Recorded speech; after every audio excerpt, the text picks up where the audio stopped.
Les décibels à fond, son remède anti-stress. Dans 3 étoiles, c'est quand même pas tous les jours. Je peux pas le dire. Dès qu'il commence à y avoir des bruits de casseroles, de cuillères qui tapent, de mixeurs, de trucs, j'ai créé ce plan de travail pour ça en fait. Je peux être dans l'hypercommunication comme à un moment donné, vouloir que voilà, ça s'arrête et... À 43 ans, Dimitri Droineau est l'un des plus jeunes chefs en France à piloter un restaurant 3 étoiles. Face à la Méditerranée, la Villa Madi se niche dans l'anse de Corton, à Cassis. À chaque service, 45 clients qui attendent beaucoup de Dimitri. C'est vraiment bon. Christelle et Nicolas ont fait 3h30 de route depuis la Haute-Loire et s'apprêtent à dépenser 350 € par personne pour un menu en 8 plats. C'est déçu. Ah, c'est bon. Oh, t'es sûr, là. Trop bon. Dont cette crevette carabineros aux fruits rouges avec son mousseux des têtes. Ah ouais, ça tue. Donc ça, c'est magique, ça. Le cadre. Ah, parce que t'as de la mâche tout en ayant un côté soyeux de C'est trop bon. la gambasse. Nicolas est responsable des achats dans un hôpital. Christelle, préparatrice en pharmacie. Ah, ça, c'est osé, quand même. Ah ouais. On est des gens normaux, on travaille. Ouais, on sait ce que représente un budget de se faire un restaurant comme ça. Et donc, c'est des moments rares dans notre vie. Ça. Donc, quand les planètes s'alignent et que c'est réussi, qu'on a l'émotion qui va avec, c'est la quintessence de la vie, quoi. C'est aussi... C'est des souvenirs pour des années, en fait. Ouais, c'est ça. Pression pour satisfaire les clients. Pression pour respecter les saisons. Une contrainte que s'impose Dimitri. Il ne sait pas toujours ce que ses fournisseurs lui ont livré. Tout dépend des fruits et des légumes du moment. Passe des bois. À lui d'adapter sa carte. Donc en fonction de tout ça en fait, Vous allez composer un plat. voilà, c'est ce qu'on appelle les cartouches ici. C'est-à-dire Bah, c'est avec ça où on charge le fusil et après on y va quoi. Donc là on a de la pimprenelle. C'est bien là en fleurs. Ça vous sert à quoi? Non, on sait pas. Ça, c'est une herbe en fait qui a des goûts de noisettes. En fait, tout est beau à condition que ça soit vraiment à sa maturité et dans la saison. Pour moi, en fait, je travaille tout. J'adore les petits pois, j'adore les morilles, j'adore les girolles, j'adore. Mais j'aime surtout quand c'est dans le moment, là où il est vraiment à son apogée. Là, ça commence à sérieusement grossir.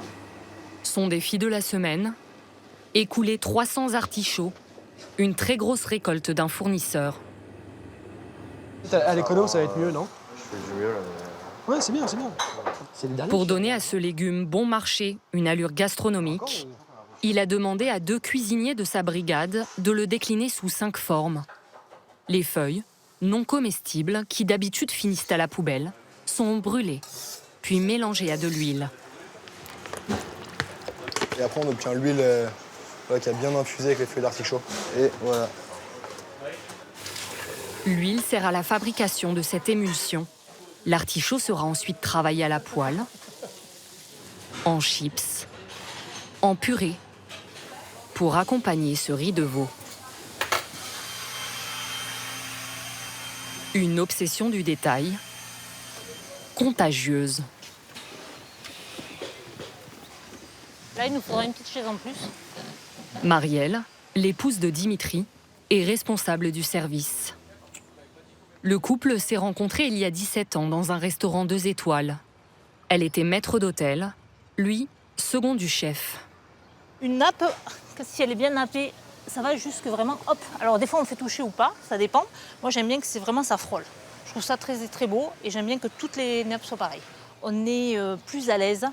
Les amoureux, ils peuvent se toucher la main tranquillement sans qu'on les voit. On est plus, voilà, c'est plus intime. Pour son premier service en terrasse de la saison, Marielle doit composer avec un élément moins domptable que les nappes, le soleil. Le parasol, c'est vrai. Si, mais ça va servir dans 2 heures. Là, c'est 11 heures. 11 heures, midi, 1 heure. Bon, allez, on change. On change. On a un problème d'ombre. Il fait trop chaud pour que les gens soient totalement au soleil. Donc, on va avoir l'ombre qui va arriver, mais elle risque d'arriver trop tard. Donc, on va changer les tables. Alors là, on en a mis combien? Là-bas. Je vais les remettre. Elles sont un petit peu plus petites et surtout elles sont rondes. Du coup, on peut les pousser un peu plus. On gagne quelques centimètres. Ouais, c'est bon. À l'heure du déjeuner, tout le monde sera à l'ombre. Donc c'est parfait. Seuls ceux qui ont réservé plusieurs semaines à l'avance auront le privilège d'être aux premières loges. Ça râle parfois ou pas? Oui, ça râle. Oui, ça râle, mais on arrive toujours à trouver un petit compromis. Vous voyez, on a des petits salons en contrebas qui sont très agréables. Et puis les gens qui ne sont pas bord-bord, ils ont la possibilité de prendre l'apéritif ou le café en bas. On y va 3 baguettines, s'il vous plaît, devant les 3 anchois. 2 à 280, 2 sardines, saumon, soupi, carabinier, ensuite veau. La 4, ça fait un quart d'heure là. On y va, 2 loups. 2 sardines, s'il te plaît, Sylvain. 2. Oui, chef. Je pars du principe qu'on est entre 5 à 10 minutes par plat. Dès que ça dépasse les 15 ou 20 minutes, on ne laisse pas ici s'installer la satiété. Au bout d'un moment, c'est vrai que quand on commence à attendre, à s'impatienter, on n'a plus le même jugement sur une assiette. Ce qu'il faut, c'est avoir un déroulé, que ce soit comme un balai en fait. C'est hyper important. 2 à 180, les gars, il y a une allergie au gluten. Ce midi, une sardine au caviar avec sa chips d'arête ouvre le bal. Parti devant 2 loups. Voici donc votre première entrée, c'est la sardine de Méditerranée. Celle-ci vous sera proposée avec du caviar de Sologne, des pommes de terre soufflées et des feuilles de capucine. Ici, c'est de la ventrèche de thon séché. C'est une tradition ancestrale japonaise qui date de plus de 400 ans. Nous, on vient simplement la râper et la disposer dans votre assiette. C'est magnifique. Une belle expérience. Un bon démarrage. Un bon démarrage, ouais. 2 tiers des clients sont des locaux, susceptibles de revenir. Après chaque service, Dimitri les bichonne. Mesdames, messieurs, bonjour. Oui. Oui. Ça va, ça s'est bien passé? Très bien. On a saucé nos assiettes. Mais c'est fait pour ça, madame. Il faut... Normalement, ça ne se fait pas, je crois. Mais... Si, pas chez nous. Écoutez, moi le premier, je sauce. Il n'y a pas de honte avec ça. Moi, c'est super bien. C'est plutôt propre, d'accord. Bon, bah écoutez, on peut vous laisser partir alors. Ah ouais. Pas tout de suite.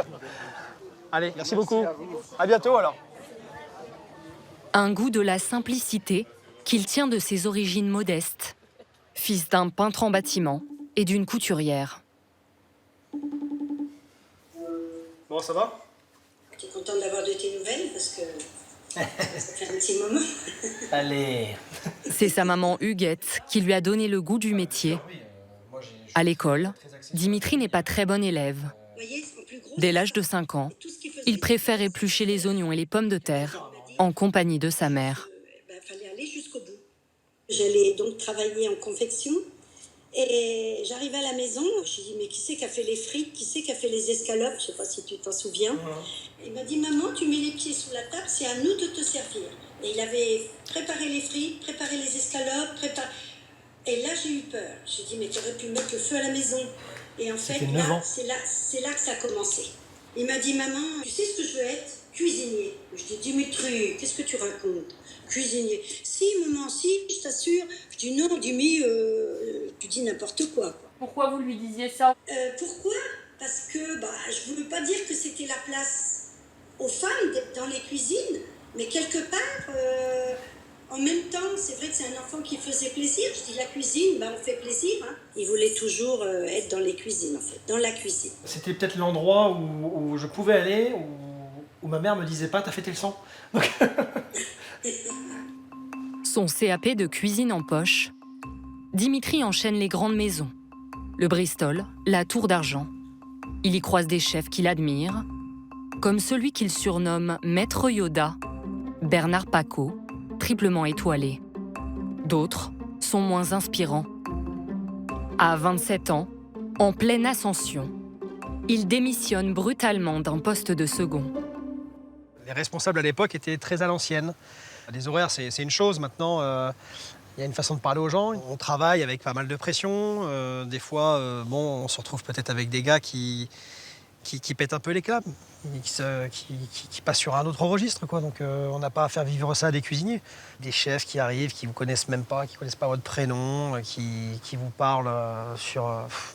c'était pas mon truc. Moi, j'étais resté dans mon milieu, la cuisine, à la maison, avec mon maître d'apprentissage, un échange, quelque chose de chaleureux, quelque chose d'humain. Comme je dis, on ne peut pas demander à des serveurs de sourire aux clients si derrière c'est la guerre et que ça croule sous les insultes et des journées interminables. C'est ce que vous avez vécu, vous? Oui, mais j'ai accepté les règles.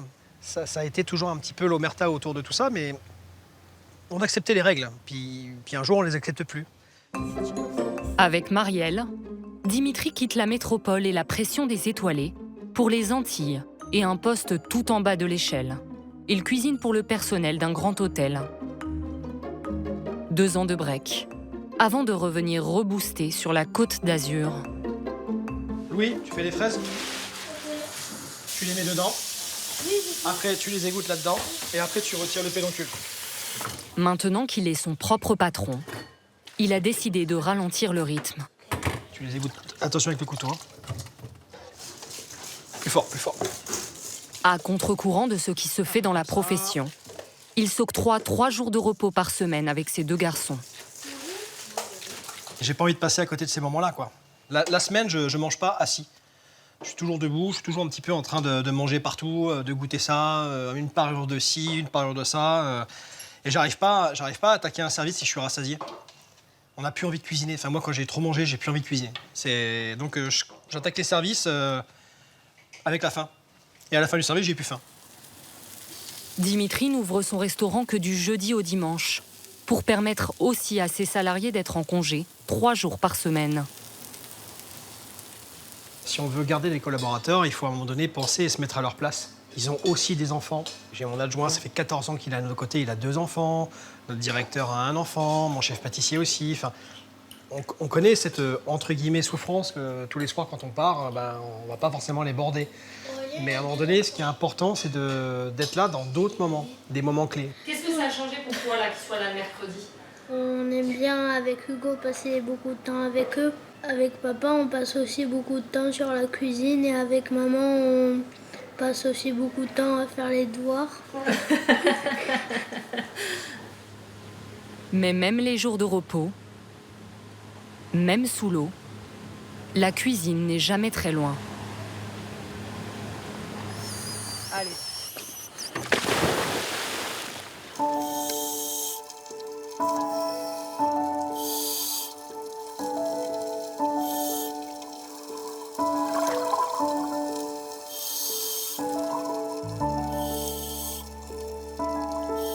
Moi, les meilleurs moments d'inspiration, c'est dans ces moments-là. Quand l'élastique il se redétend un peu, qu'on arrive à avoir un petit peu plus clair, c'est dans ces moments-là où on se dit tiens merde, pourquoi j'ai fait ça comme ça en fait. Un chef inspiré qui attend de ses équipes qu'elles le suivent dans ses visions créatives. Nico, PJ, je vous dessine un petit lapin. Voilà, ça y est, je l'ai. Tiens, un papier, parce que je suis rien.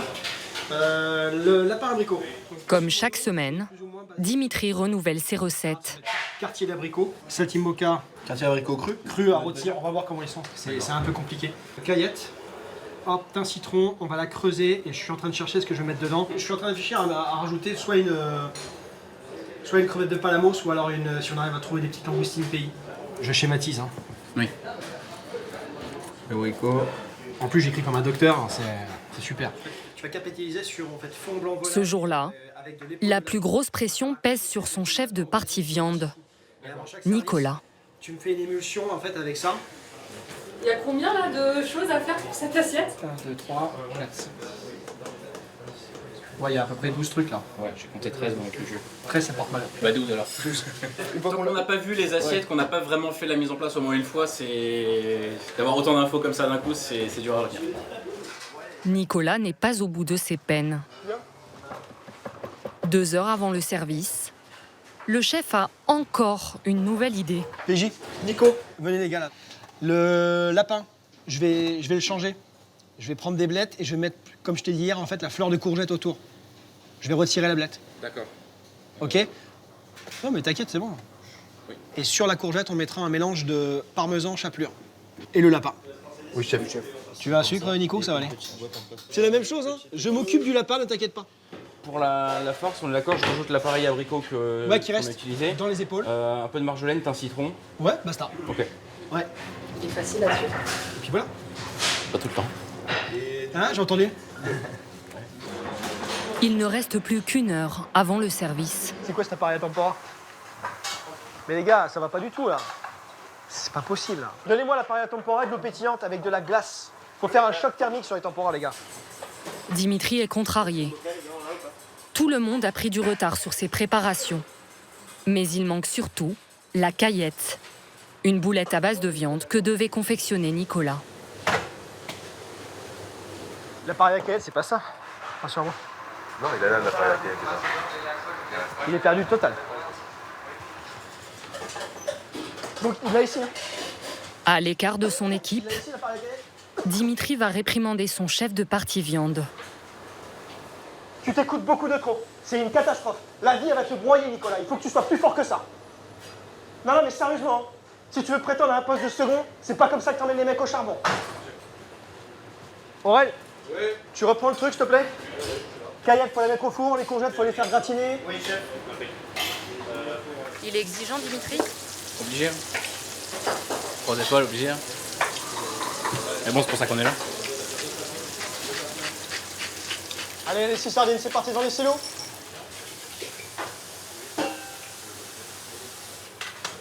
La fameuse caillette qui manquait, la voici. Cette boule verte, mélange de viande, de blettes et de crépines. Le basilic pourpre, Sylvain. Ça monte toujours la pression quand on sort une nouvelle recette? Ouais, parce que c'est toujours pareil. C'est le pire ennemi du cuisinier, c'est l'horloge.